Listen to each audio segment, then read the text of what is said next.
Hello student, welcome back to my YouTube channel Arihant lecturer. Guys, आज के इस video में हम बात करेंगे जो एग्जामिनर जो टीचर आपकी कॉपी चेक करते वो सिर्फ ये 5 चीज़ें देखकर आपको पूरा का पूरा नंबर दे देते। ये वीडियो अगर आप 10th या 12th या किसी भी क्लास में हो तो आपके सामने ज़रूर आई होगी। अगर ये वीडियो आपके सामने आ गई तो आप इस वीडियो को पूरा ज़रूर देखना। ये मैं 100% गारंटी के साथ कहता हूँ कि अगर ये 8 से 9 मिनट की वीडियो आपने पूरी देख लिया तो मैं पूरे गारंटी के साथ कहता हूँ कि आपको बोर्ड एग्ज़ाम में 20 से 30 नंबर बहुत आसानी से बढ़ जाएंगे। क्योंकि आज के इस वीडियो में हम बताएंगे, मैंने इस वीडियो को बनाने से पहले तमाम सारे एग्जामिनर टीचर जो आपकी कॉपी चेक करते हैं, जो फाइनल एग्ज़ाम की कॉपी चेक करते हैं, बोर्ड एग्ज़ाम की कॉपी चेक करते हैं, उनसे बात किया। उन सभी ने जो कहा वो एक ही बात कहा कि बोर्ड एग्ज़ाम में नंबर कहाँ पे और क्यों काटे जाते हैं और बोर्ड एग्ज़ाम में कब पूरा का पूरा नंबर दिया जाता है। तो उन्होंने एक चीज़ कहा कि बोर्ड एग्ज़ाम में आपने क्या लिखा है ये मैटर नहीं करता, आपने उसे कैसे लिखा ये सबसे ज़्यादा मैटर करता है। तो आज के इस वीडियो में वही बात करेंगे, उनके द्वारा कही गई बात करेंगे। बहुत सारे बच्चे कहते हैं कि सर मेरी हैंड राइटिंग ख़राब है तो मैं कभी भी 100 में 100 नंबर नहीं ला सकता हूं। तो उनके लिए एक ट्रिक बताऊंगा जो कि अगर आज के इस वीडियो को आप देख लेते तो आपकी हैंड राइटिंग चाहे जितनी ख़राब हो, अगर वो हैंड राइटिंग पढ़ने योग्य है तो उस पर पूरा का पूरा नंबर मिलेगा। आज की इस वीडियो में वो ट्रिक बताऊंगा और आपको कॉपी कैसे लिखना है। आज के इस वीडियो में टोटल मैं 5 चीज़ों पर बात करूँगा। कॉपी की शुरुआत कैसे करना है जब भी आपको बोर्ड एग्जाम की कॉपी मिले, तो यही first impression is last impression होता है टीचर को इम्प्रेस करने का। मैं आपको ये चीज़ें बता दूं कि एग्जामिनर जो कॉपी चेक करते हैं टीचर, वो काफ़ी फास्ट होते हैं और पर कॉपी चेक करने का पैसा मिलता है। तो वो क्या चीज़ें आपकी कॉपी में देखते हैं।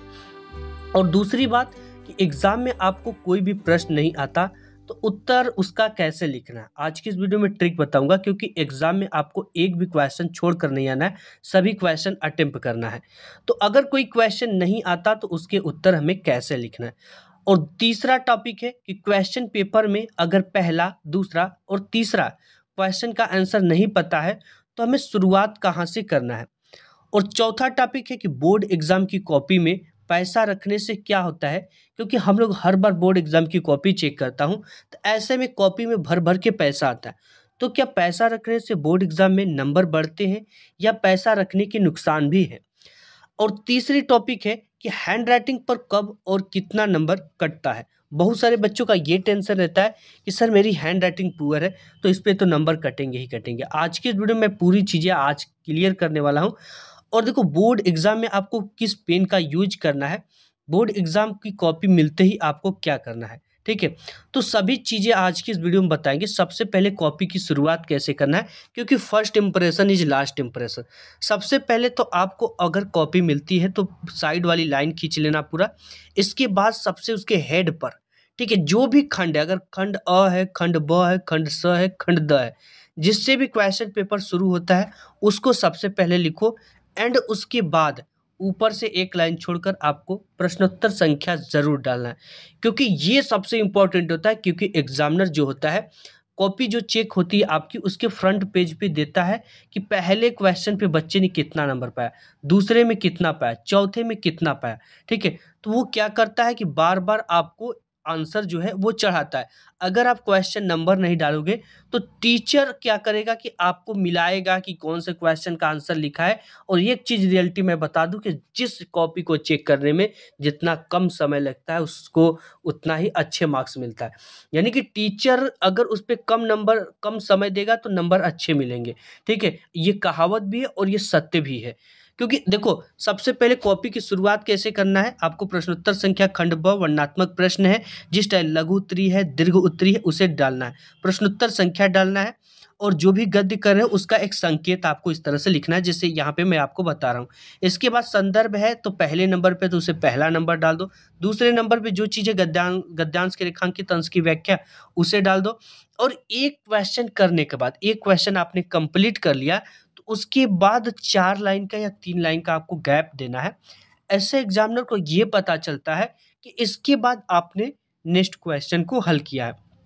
और आपको अपने प्रश्न का जब भी उत्तर लिख रहे हो तो एक चीज का ध्यान देना है कि आपको कॉपी में प्रश्नों को सीरियल से करने की पूरी कोशिश करना है, ठीक है। क्योंकि सीरियल से आप जब प्रश्न को करते हो तो एग्जामिनर का काफी समय बचता है और वो पूरी चीज़ों चेक करता है, उसे कोई प्रॉब्लम नहीं होता है और सीधा फ्रंट वाली पेज पे नंबर चढ़ाता जाता है। ठीक है, और प्रश्न का उत्तर लिखते समय सबसे ज़्यादा ज़रूरी चीज़ है कि आप शुरुआत जो क्वेश्चन पेपर का क्वेश्चन होता है, आंसर शीट का शुरुआत 2 से 3 पेज आपको सही आंसर लिखना है और वही प्रश्न का उत्तर लिखना है जो आपको अच्छी तरीके से आता है। और जितने भी आपको 2 से 3 पेज में सुंदर हैंडराइटिंग में लिखना है। देखो हैंडराइटिंग मायने कर रखती है, ठीक है? सुंदर हैंडराइटिंग में लिखना है और इसके साथ ही साथ आपको उस पे कट पीट बिल्कुल भी नहीं करना है। अगर कोई चीज़ें गलत भी होती है तो उसे एक बार पेन से काटो। अगर आप राम लिख रहे थे, रामा लिखा गया, तो उसे छोड़ दो, मत काटो। अगर काटने का मन भी है तो एक बार पेन से काटना है, उसे आपको बार-बार उस पे पेन नहीं चलानी है। तो शुरुआत 2 से 3 पे सुंदर लिखना है और वही प्रश्न करना है जो आपको अच्छी तरीके से आता है। इससे टीचर इम्प्रेस हो जाएगा और वहाँ से आपको समझ जाएगा कि ये बच्चा पढ़ने में अच्छा है, उसके माइंड में जाएगा, ठीक है? और आगे जितने भी प्रश्न का उत्तर लिखा होगा वो सही लिखा होगा और आपकी हैंड वहीं से इम्प्रेस हो जाएगा टीचर और पूरे कॉपी में आपको एक एवरेज नंबर देता चला जाएगा। वो ये समझ कर चलेगा कि बच्चा पढ़ने में अच्छा है, ठीक है? तो इस चीज़ का ध्यान देना है आपको शुरुआत 2 से 3 पेज में। दूसरी बात कर लेते कि बहुत सारे बच्चे कह रहे थे कि सर आप तो कहते हो कि प्रश्नों को सीरियल से करो, लेकिन मुझे क्वेश्चन पेपर में पहला, दूसरा एंड तीसरा क्वेश्चन का आंसर ही नहीं पता है, तब मैं शुरुआत कहाँ से करूँ?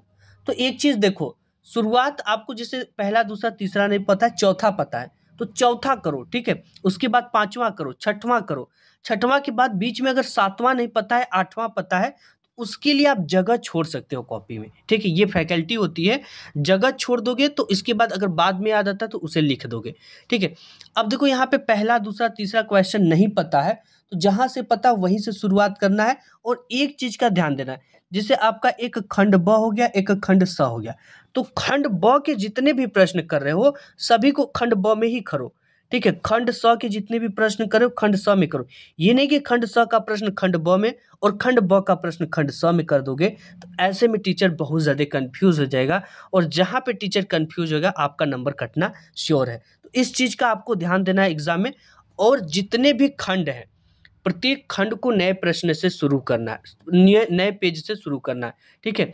प्रत्येक खंड को आपको नए पेज से शुरू करना है। अगर खंड ब का प्रश्न इधर साइड में खत्म हो गया और एक लाइन लिखी हो और पूरा का पूरा सादा है, तो भी अगर आप खंड ब की शुरुआत करोगे तो उसे नए पेज से शुरू करोगे। एक चीज़ का ध्यान दिया और आपको और भी बता दें, जैसे जीवन परिचय हो गया, इसको नए पेज से लिखेंगे, निबंध हो गया, इसके भी लिए भी नए पेज से लिखेंगे और आपका प्रार्थना पत्र हो गया, ठीक है? इसको भी नए पेज से लिखेंगे। इस चीज़ का ध्यान देना, चाहे भले ही पूरी कॉपी इधर की सादा हो, एक लाइन भरी हो, लेकिन इस चीज़ के लिए नए पेज का हम उपयोग करेंगे, ठीक है? और देखो बहुत सारे बच्चे कह रहे थे सर बोर्ड एग्जाम की कॉपी में पैसा रखने से क्या होता है? मैं आपको बता दूं, सबसे पहले कि अगर आप बोर्ड एग्जाम की कॉपी में पैसा रख देते हो, वो पैसा एग्जामिनर तक भी चला जाता है। पहले तो सेंटर वाले झाड़ते हैं कॉपी, अगर मान लो जो गलती से एग्जामिनर के पास चला गया, तो कॉपी में पैसा रखने का कोई मतलब नहीं होता, ये इलीगल है और टीचर चाहे तो आप पे कार्रवाई कर दे। सीसीटीवी कैमरे की निगरानी में कॉपी की चेकिंग होता है, तो आप अपने कॉपी में बिल्कुल भी पैसे मत रखो, ठीक है? देखो हैंड राइटिंग पर कब और कितना नंबर कटता है, ये सबसे इंपॉर्टेंट क्वेश्चन है।